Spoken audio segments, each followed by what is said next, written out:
در ناحیه میر سعید علی حمدانی بخشیده به آغاز فصل بهار روز مادر و جشن عید نوروز آزمون کدبانوی بهترین و ملکه نوروز دایر گردید.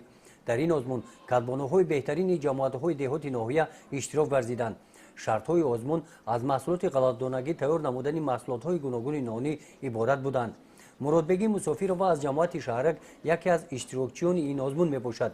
این نان‌های کلان را او در تنور پخته است. در این آزمون طرز تیار نمودن نان گل پرتافته شده را عملا نشان می‌دهد.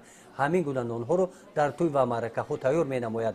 اشتراکچیان آزمون ناحیوی کدبانوی بهترین و ملکه نوروز غالبان دور اول میباشند که در جماعت‌های دهات گذرانیده شدند. هنر داشته باشی همه جا آبرو داری، حرمت عزت داری و قدری. نامپذیر چه خیلی هنره؟ همین خیلی هنره که همون چیز از دست خودت مهنت خودت میکنی، هم آبروی خودت هم آبروی من. در این آزمون کدبانوها به جهت فایده آور بودن نانها به سلامتی انسان اهمیت بیشتر دادند. این گونه نان از قبیل نان فطیری از گندم در آسیاب آبی ارد کرده شده را کدبانوی جماعت دهات دشت گلا پیشنهاد نموده است.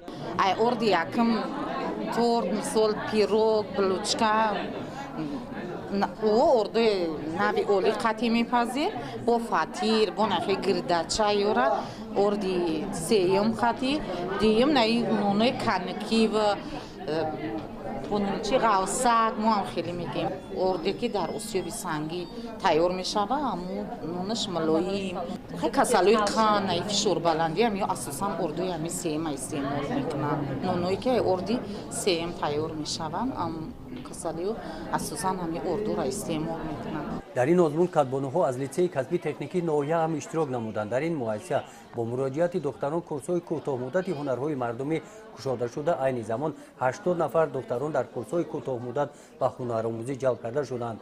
آزمون کدبانوی بهترین و ملکه نوروزی با اقدام بخش کار با زنان و اولیاء گذرانیده شده. اعضایان حکمان، نمایندگان مقامات اجرایی حکومت دولتی ناحیه و هنری اشتراکچیان آزمون بهاگذاری نمودند. همین هنرها اون رو نشان میدهند که میگویند که زیبایی زن در هنری اوست. زنی با هنر بالانشین است. به همین خاطر مثل همه زنایی که در ناحیه زندگی میکنن یک هنری خود را نشان میدهند.